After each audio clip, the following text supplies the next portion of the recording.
The following is a Comfortably Zoned Radio Network production.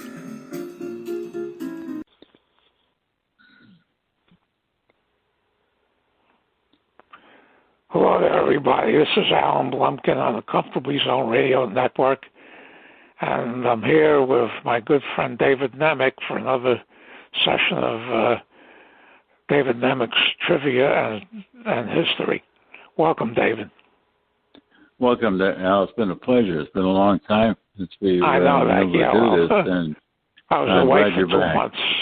Yeah, so am I. And it's great to hear your voice again. Yeah, I appreciate it. So, we'll start. Did you consider that question I asked you? I didn't actually have a chance to, but I'm still in the process of doing it. I'd like to, work on it a little longer. But all right, because I was ready to give you the answers. Well, if you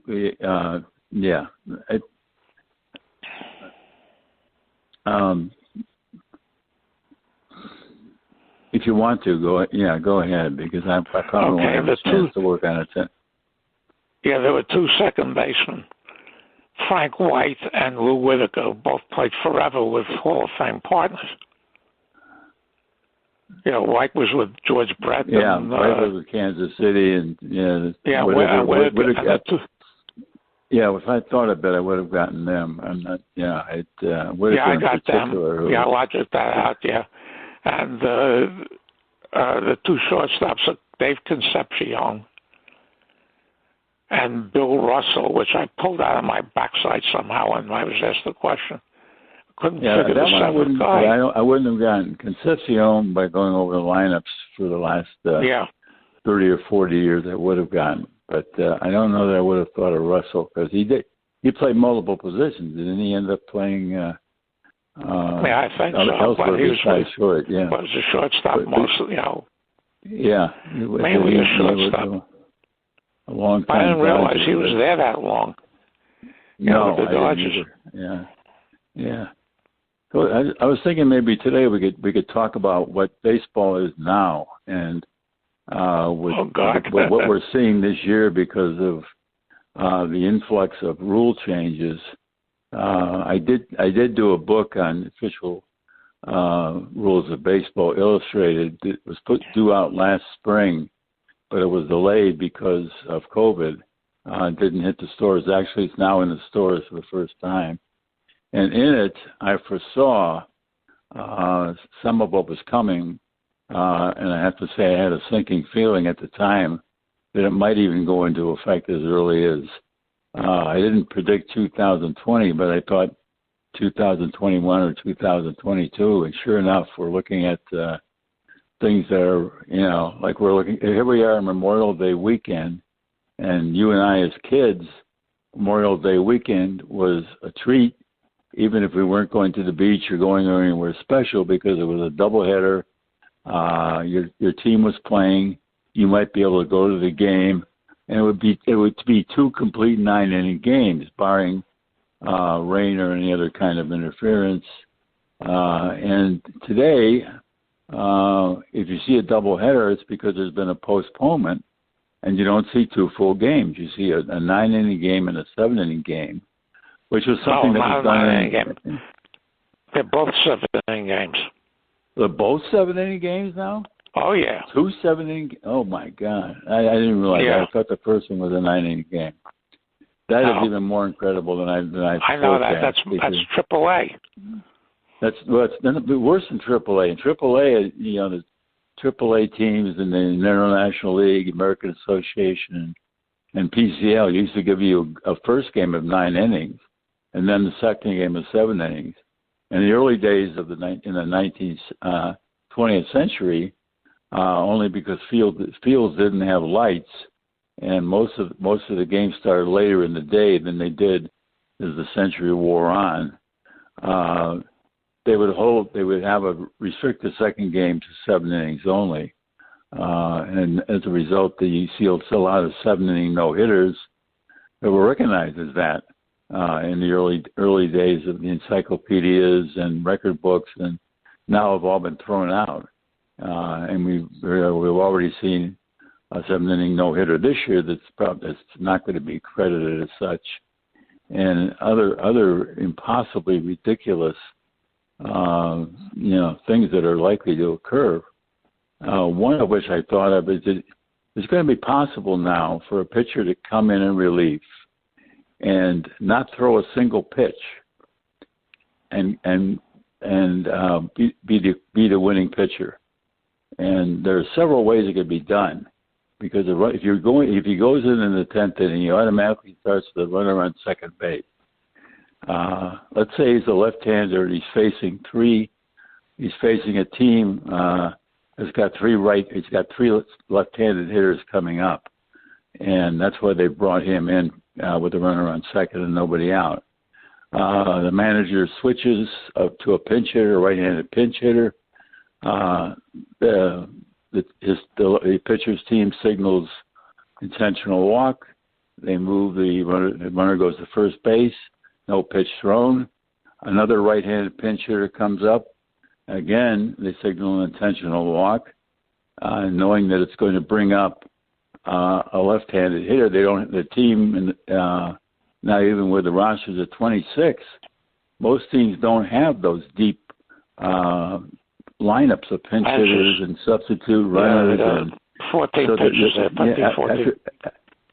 After a couple of pinch hitters, they're out. So the team has to let the right-handed hitter bat, and let's say the guy's a bad hitter, bases loaded, nobody out. Say a squeeze signal is given. The batter doesn't square. The runner is starting from third as the pitcher takes the rubber, thinking the batter's going to square the bunt, and takes a couple of extra steps off third, and he gets caught in a rundown. He gets caught in a rundown between third and home. And as he's caught in the rundown between third and home, the runner on second decides to take third, and he too is caught in a rundown. So you have the second out recorded. And then the third player, who has run from first to second, is immediately picked off second base before a pitch is thrown. So here you have a guy who's been on the mound for probably all of 2 minutes, hasn't thrown a single pitch, and his team scores in the bottom of the 10th inning. He gets a win. It hasn't happened yet, but there are all kinds of scenarios in which it can happen. Didn't Dean Stone get credit for being the winning pitcher in the 1954 All-Star game because somebody was caught stealing or caught stealing trying to steal home? Yeah, that was it. He did, but he didn't. But Stone only was credited with one hitter. Now the guy would be credited with, actually he'd only be credited with facing two hitters. I don't know how what they would do in the box score. You can't. It seems impossible. You can have innings pitched none, pitches thrown none, and I don't know get how a win. But I don't know how they charge the runner on second base. Yeah, at this point they charge an unearned run if he scores. I mean, I don't know how the heck they do this. Yeah, he scores if he scores in the bottom of the 10th, the game's over as soon as he touches home plate. Even though the batter may have done nothing in the meantime. Yeah, I know, but I don't know whether the run is earned or unearned or whatever. How that? Well, that's the question. I think they're probably. If he happens to steal third, then steal home. I think the run is earned because it's the pitcher's responsible. Even though he's never thrown a single pitch. Yeah, unlikely. That's unlikely. Yeah. Yeah, it is unlikely in today's climate because most of the guys don't even know where home plate is when they, just in the normal course of events. But The first Met game today. The Mets won the game 1-0 in 6.5 innings. They didn't have to bat in the bottom of the 7th. The pitcher on the Rockies pitched all 6 innings. So I don't know if he gets credit for a complete game or not with this. So they Mets scored in the bottom of the 7th with him still on the mound. No, they scored. Or they were ahead. They were ahead. At home, They have to buy they were the heads seventh. for 6.5. Yep, you have to get a complete game. I don't know. I don't think they can take that away from him. He's pitched he can't control how many innings. He would get credit for a complete game if it were a 6-inning rainout. This would be probably the same rule, basically the same rule application here. 6 innings pitched, however many batters faced, and yeah, I can't see anything else to do but give him a complete game, of course. And it's crazy because some of these things are, and it's, I don't know as yet. I've talked to guys who are official scorers. I've talked to guys who are, I've seen a lot more than I have of baseball this year. And I've asked, and I haven't really gotten a solid answer yet. If a guy is pitching a perfect game through 9 innings, and he goes into the 10th inning, and a runner starts out on second base, and eventually scores, however he scores, without a hit, or without an actual base runner. Say, I guess he could score in 2 sac flies. A sac fly, or he can move up and a fly to center field to third, and then he could score in a sac fly, which is not the time at bat. And the guy would have faced the minimum number of hitters, not allowed a base runner, be credited with a loss, and would he indeed get that perfect game or not? And no one has really been able to give me a definitive answer yet. I'm wondering, have you heard anything about that? No, because yesterday was the besides being my birthday, was the 62nd anniversary of the Harvey Haddix game. Oh, wow. I didn't, we pitched 12 wow. perfect, 12 perfect innings and then lost in the 13th. Yeah. I remember when I was 16. You're 16 years old. The next day, before I went to school, I had a sports station on the radio. A station that gave scores, not what they have now. Talk sports. And they said Harvey Haddix pitched 12 innings of perfect ball last night. And I started cheering and lost the game of the 13th. It was what a fluky game, and Aaron allowed Adcock to pass him, thinking Adcock's home run had been caught. It was what a weird game that was. I wish I can think of 20 or 30 games I'd love to have seen in my lifetime, and that would be very near the top of the list. I looked at the box score about a year ago of that game, and neither Clemente or Groth played for the Pirates. Huh. He was Roman Mejias and Dick Schofield. Wow. Yeah. So. Well, they had nothing to do with the loss. That's the number one game for me would be they didn't hit, but no, they got 12 no runs on 12 hits. The Pirates. Yeah, that was the game on top of my list. The games I would have liked to have been at was the Bobby Thompson game. Yeah, that would have been.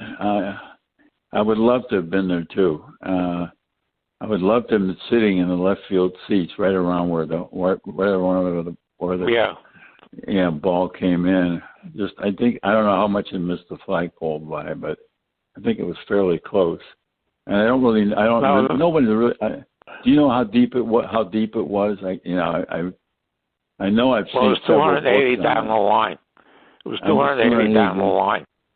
And it wasn't very deep. Into the seats. And this supposedly this went about 310 feet.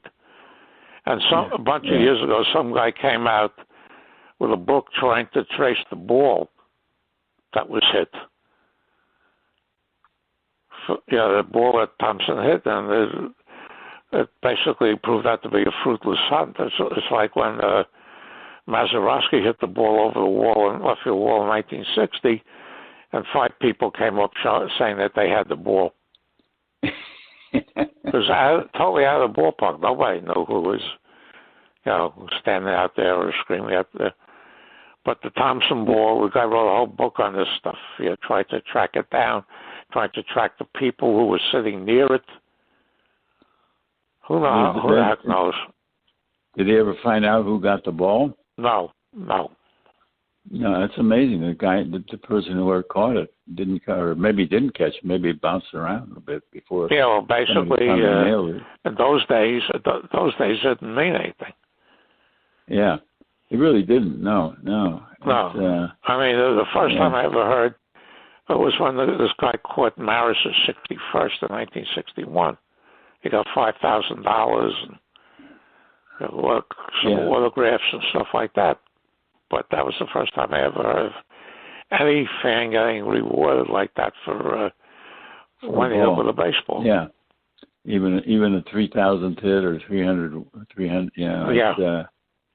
Any of those balls. Yeah. Well, the player got the ball if it was still in the field of play, but if he homered for 3,000 hit, he didn't get it back. And one game I regret over the last 10 years or so was not being there for when Jeter got 300 hit, 3,000 hit. That was a home run. I've never seen one of those live. I saw Seaver win his 300th game. I've seen an unassisted triple play. I was at David Cohn's perfect game, and I never got a 4 home run game. I never got that was basically it. I saw 3 cycles, 2 of them in which the team lost. I saw 300, couple of 3 home run games where the team would get the 3 home runs lost. But I've had a saying for years. So once you think you've seen it all, you haven't. Yeah, well, I've never seen a no-hitter. I've never seen anybody hit for the cycle.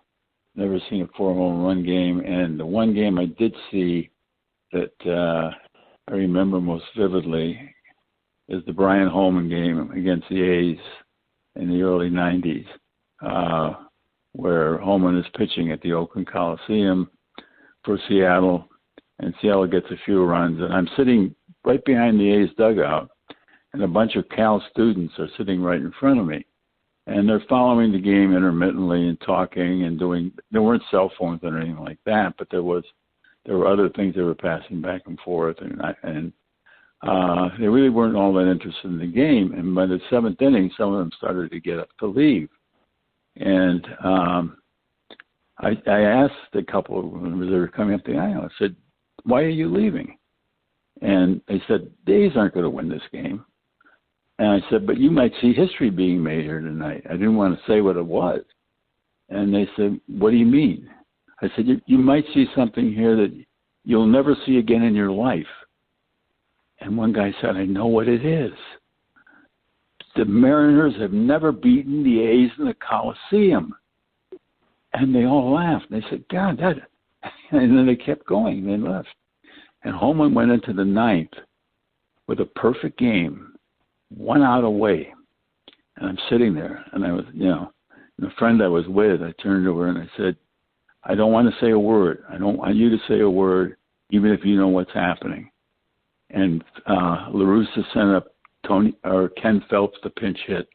And I think on the first pitch, Phelps clocked it into the right field seats. And it broke my heart because I've never come as close to seeing a historical game like that. And I've seen but the fact that so few most of the fans had left. So few of them didn't realize what was occurring. They weren't paying attention. And that's what happened with this.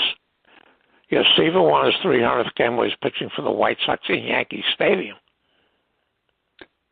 And a bunch of Yankee fans were so PO'd that they left after 7th inning or 8th inning. I said to one of them, "Don't you understand what's going on here today?" He said, well, Yankees are losing. Bye. Yeah. And I saw 3. The first one I saw after 40 years of going to games was Jim Abbott. The the guy without the hand. With the right. Indians in 1993. And in 1999, they had the convention in Phoenix. A Cardinal pitcher by the name of Jose Jimenez. I wasn't there, but I heard. Yeah, he pitched a no-hitter, beat Randy Johnson, who struck out 14, 1-0. Yeah. Nobody ever got this guy. Has like I think like the worst pitcher to pitch a perfect game was this guy Philip Humber. Yeah. So 3 weeks later, I'm up with Evelyn and a couple other people, like Evelyn Begley, a couple other people at Yankee Stadium, because it's Yogi Berra Day as his return after his self-imposed exile after 14 years. And then David Cohn pitched a perfect game against Montreal. And Lawson was there. Before the game, Lawson threw the first pitch to Yogi. Oh, man. And, You've seen some classics.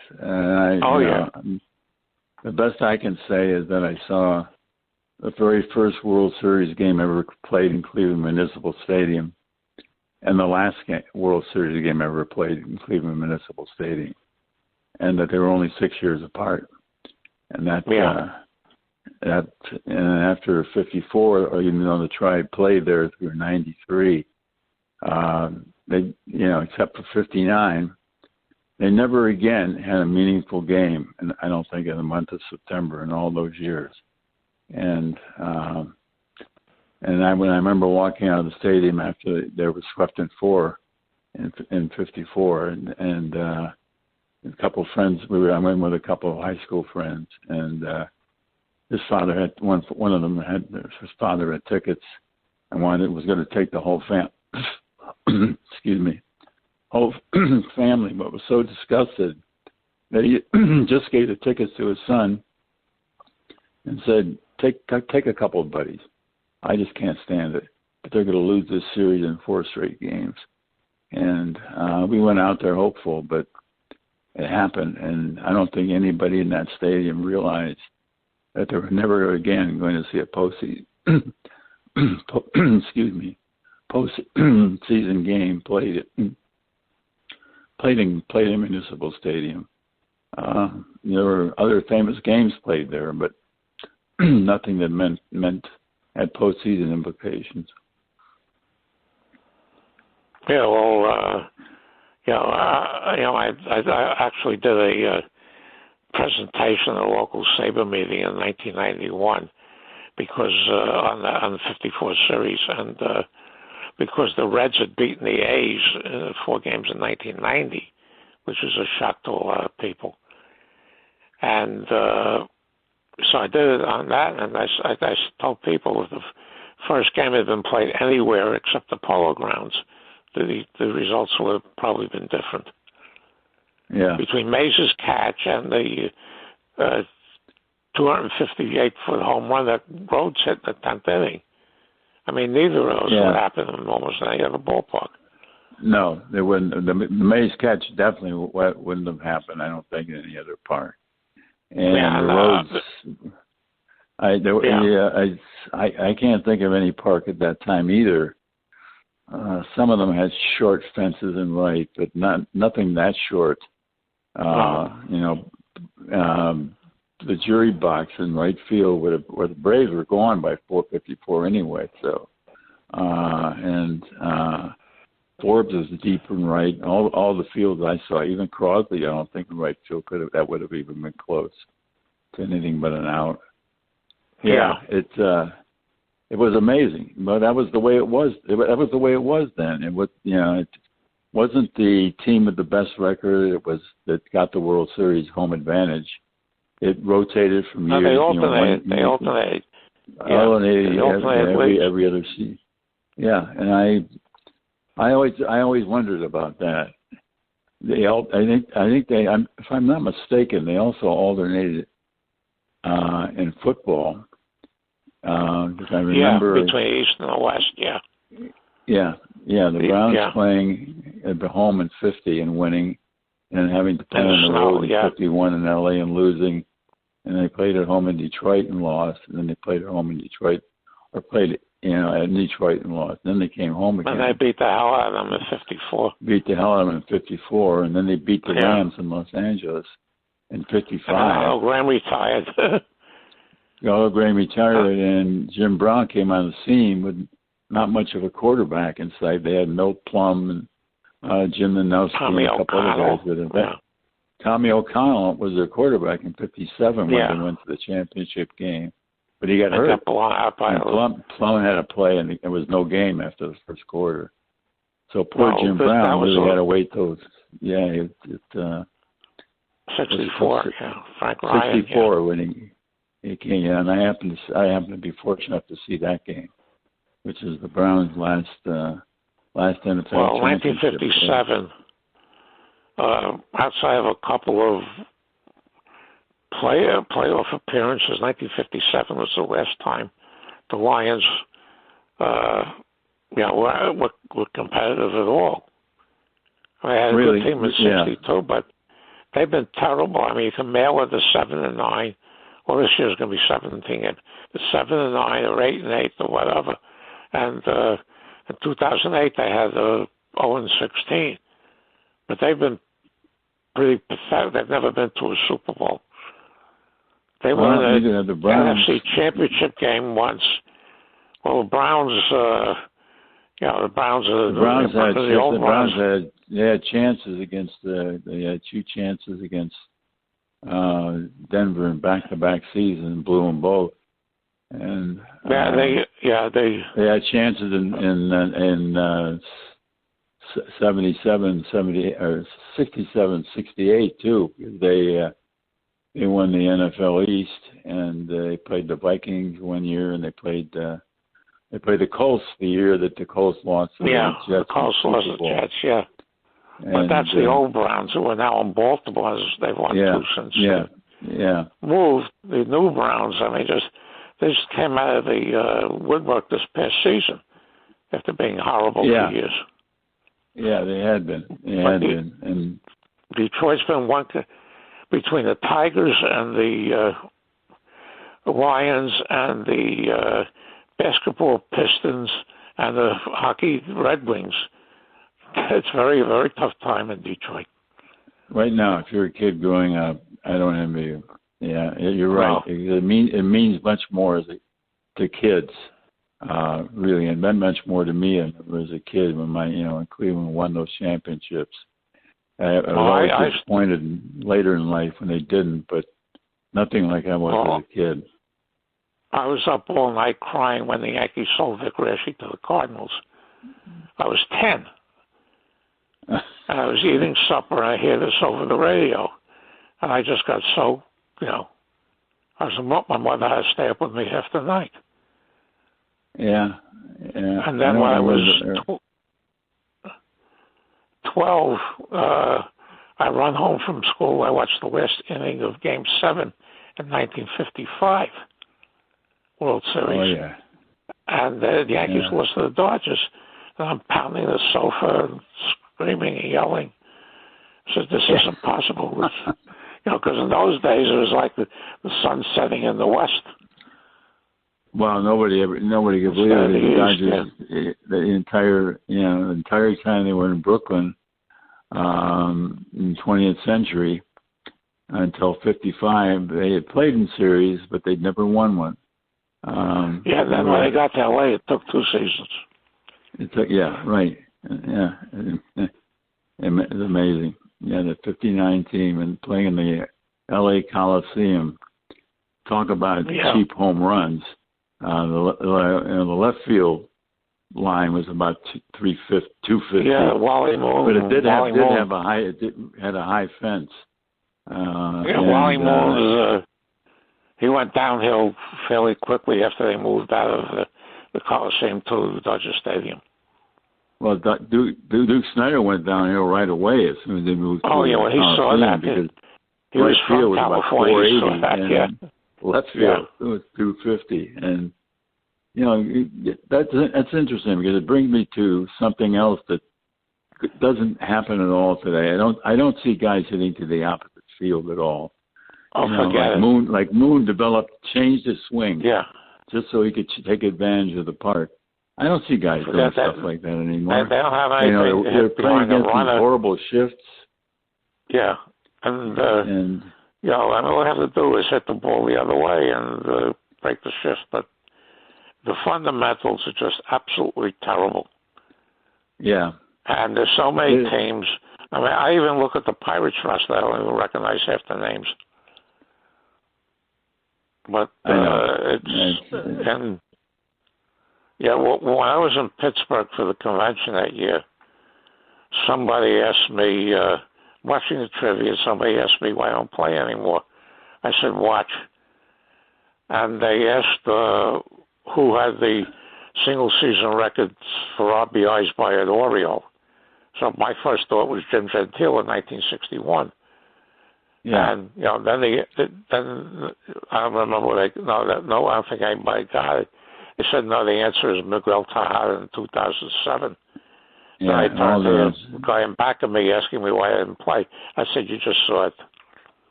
Yeah, because it is unfortunate because trivia was so much more fun than it is now because of you find everything under the sun on Baseball Ref if you know where to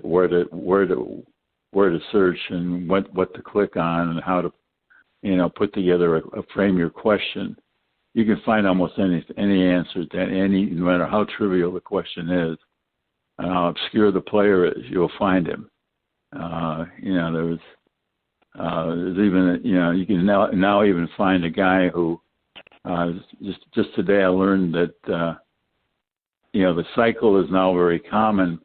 But there's only one. So far, there's only been one player found who hit for the cycle in which he had a home run, a triple, a double, a single, a walk, and a hit by pitch. And that is it was with the Reds. Harry Kraft later managed the Kansas City team. And Houston, I think he managed the Colt 45s also. Yeah, Colt 45s too. And it was in a 23-2 game against the Dodgers. But that's how effective these. I don't even know what you call them. I don't know what. I don't know how anybody engineers a program that can come up with answers to a question like that.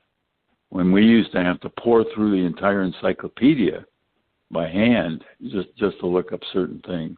Everybody did. There weren't, you couldn't get anything online. Your finger wasn't at your fingertips. No, of course not. Yeah. And you got it off the back of a baseball card. You happened to see it. That's how I learned basic math was from the backs of baseball cards. Yeah. Yeah. I figured out percentages and the ERA. Yeah. That's as far as I went in math. When I got to algebra and trigonometry and geometry, I was lost. Yeah. I really didn't care. Yeah, I don't know what. But and the kids today, I don't even think a lot of them, because I got two grandnephews who were 10 and 9. They don't collect cards. You know why they don't? What I've heard, I don't know if this is true or not, but I was told this, that baseball cards aren't even sold in most places you would have bought them when we were kids.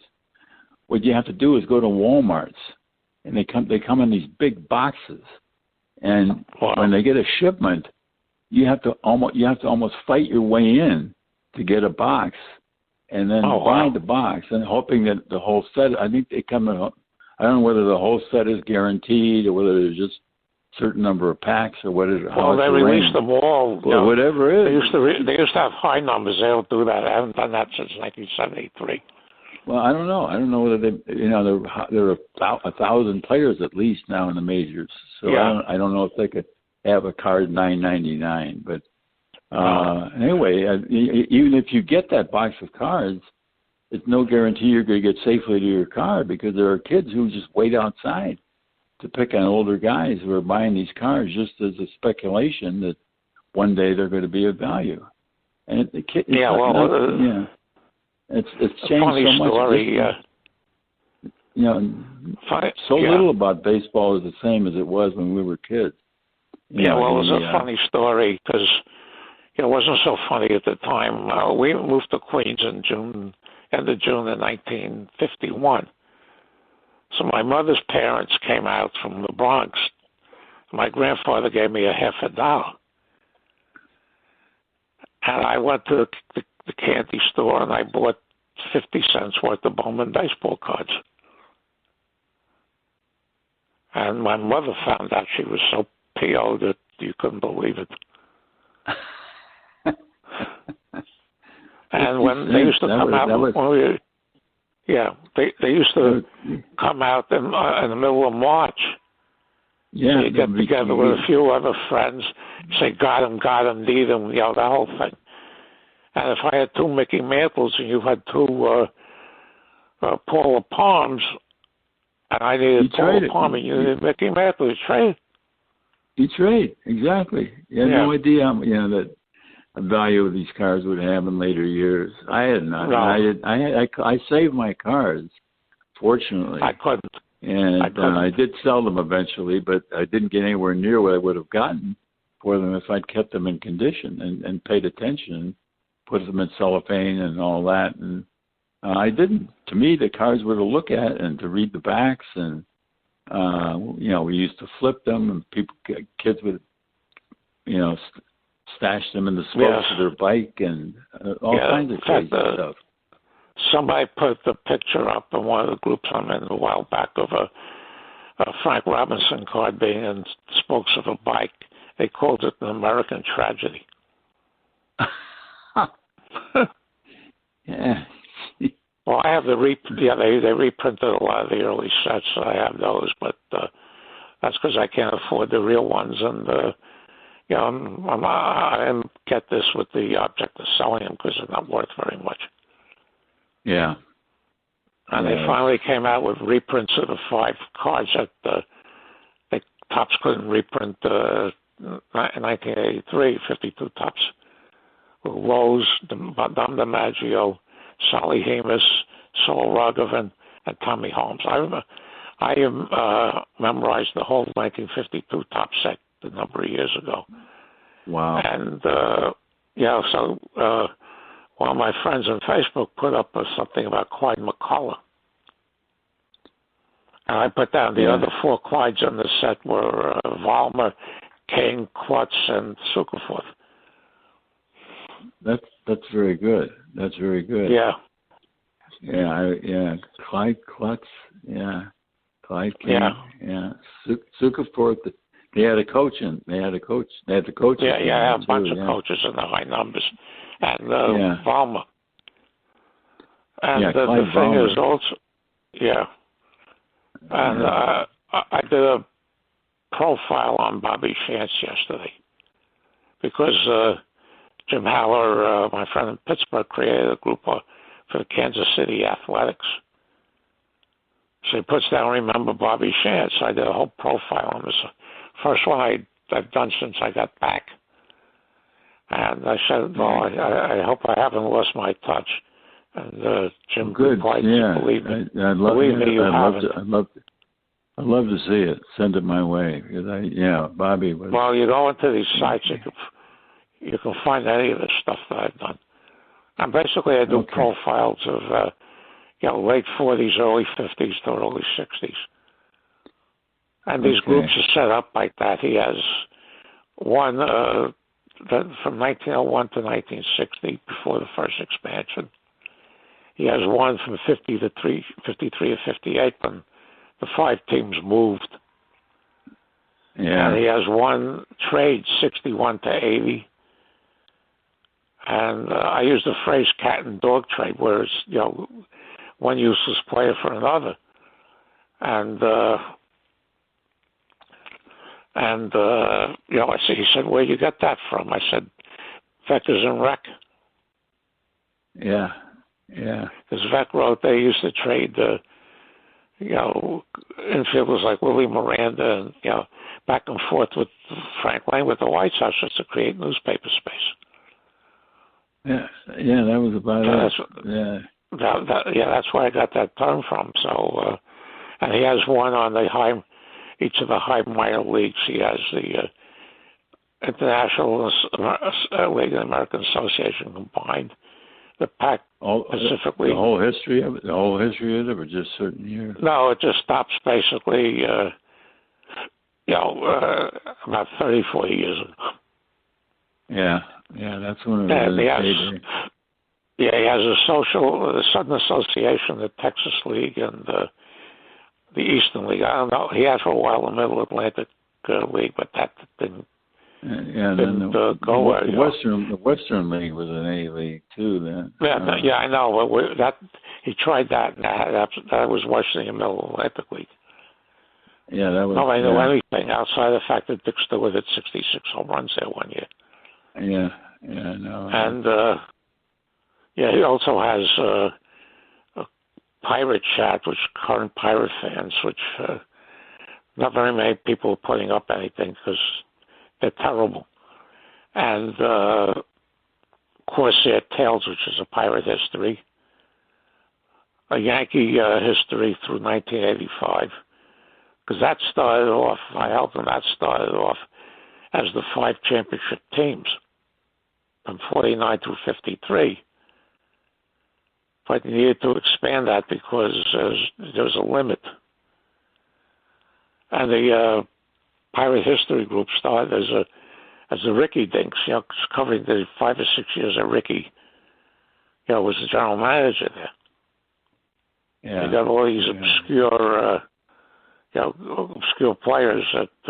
Well, he did get Dick Grote. He did. Yeah. He got a guy named Paul Smith who showed some promise before he went. Didn't come back. Vernon Law was in the Army for 2 years. He was in the Army for 2 years, Vernon Law, and Friend was there. Friend was there. The O'Brien twins. Starting in 51. Yeah, and they had Vic Janowitz too, who might have changed it. Yeah, he might have become a pretty good major league catcher if he hadn't gotten. If he was playing football too, but neither baseball nor football was what finished him. Was a car accident, and then after that he couldn't do anything athletically.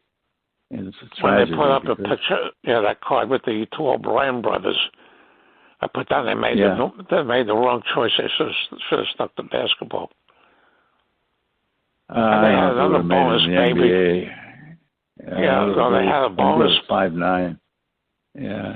They had a bonus baby for a couple of years named Warren Pepper, who was a hotshot quarterback at Southern Mississippi. Yeah. And he was terrible. Yeah. And they also had Paul Gill, who was originally signed by the Giants, who's a 2-time All-American football player at Minnesota. I know. Yeah, he was he was a bust. The money wasn't there in pro football then, but I know that, yeah. That's why Janowitz worked so hard to really. He wasn't allowed to play college ball until his senior year because he went to Ohio State, and Woody Hayes was coaching the football team, and Woody Hayes, the baseball coach, Marty Carew, hated each other. And Hayes refused to give permission to any of his players to double up and play football and baseball. That included Hopalong Cassidy, who was also a very good baseball player. But Janowitz did get to play his senior year because by that time his college eligibility had expired. So there was nothing Hayes could do with, but let him play. And Janowitz showed enough just in that one season that the Pirates took him. And I think once he'd learned the tools of the trade, literally, since he was a catcher, I think he would have been good enough to, maybe have been the catcher in 1960 when they went to the World Series. I don't know. He had that kind of ability. I had Smokey Burgess and Al Smith. Yeah, not that they were hurting behind the plate, but Burgess was not very good defensively. No. I don't know if you heard, but Del Crandall passed away a couple of weeks ago. I did. Yeah, I did. And he was the last Boston Brave. And I don't think there were very many players left from the 57 team. but that left 3 players, because I've been tracking this for a while, 3 players who were still alive that played from the 40s through the early 60s. And there's Chance. Chance is 95. Yeah. I have a friend of mine who, has been friendly with him for a number of years. I asked him if he saw Chance. He said a couple of weeks ago he looks old. I said he's 95. He is old. Yeah. And the other 2 were Kurt Simmons and Johnny Groth. Yeah. I have a book that came out a number of years ago on Red Rolf's diary when he was managing the Tigers. And they thought that Johnny Groth was going to be a second coming of Joe DiMaggio. Yeah. Sport Magazine had a feature article on him before he even took the field for the first time in a major league uniform. That's how good they thought he was going to be. And he was a decent ball player, but he just, he looked in his early years, he looked like he had potential, and he never went beyond that potential. And I don't know what happened to him. The Tigers dismantled that 1950 team that came a couple of games behind the Yankees, and by the mid 1953, they had gotten rid of everybody on that team. Yeah, because they had finished last for the first time. 52. They were the last of the 16 teams in 1901, last of the 16 franchises to suffer a last place finish. They've had some brutal years since. They've had some really brutal years since. But they got rid of Cal and Wirtz and Trucks. And I said half of them they wound up sending to the Browns. In fact, the 1953 Topps card Growth has him wearing a D, a tiger hat, and and when you see the logo at the bottom of the card, it's St. Louis Browns. And he bounced around a lot. He bounced around a lot after that. Yeah, that's you and I both. Yeah, we both loved the '50s because there were so many interesting ball players and so many interesting, guys who, colorful guys who played. Like Luke Easter was a really colorful guy. I loved watching him and talking with him on occasion, but I don't know. You don't know. People don't have that experience anymore with ball players. It's just. Wow, are you kidding? Yeah, I know. See, even the stiffs are millionaires. Yeah. They're almost from a different planet. I know. Yeah. The Yankees have a catcher named Gary Sanchez, who the truncated season last year had 147, had 23 hits and 64 strikeouts. And besides that, he led the league in American League catches and passed balls. But he had 10 home runs. Yeah, so he was eligible for ARB, so they sold him at something like $3 million. I mean, the old days, this guy would have been in AAA so fast you would make your head spin. I know. Yeah. And there's a lot of them. He's not the only one. There's a lot of them. Well, really, a lot of really great athletes who are multi-sports don't go into baseball anymore.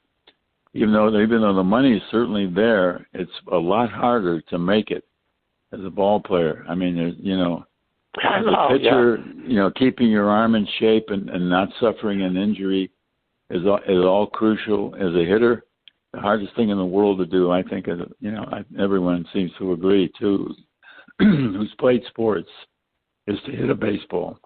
And there's a football and basketball. You go right, from college into the pro league. There's no minor league apprenticeship. Yeah, exactly. Yeah. So, all right. Listen, we've been on for almost an hour. Oh, you're right. Oh, and it's been great to be with you. Same here. It's always a pleasure. Always a pleasure. Indeed it is. And let's do it again soon. Okay. You just let me know if I'm available. We'll work out someday. Will do. Thank you, Al. Okay. And give my best to Marilyn. Will do. Thanks. Great. Bye-bye. Bye.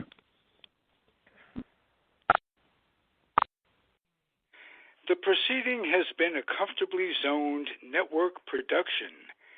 You are advised to keep your dreams wet, your humor dry, your children and grandchildren out of military recruiting offices and off the laps of clerics who wear dresses. Thank you for listening, everyone. Happy trails.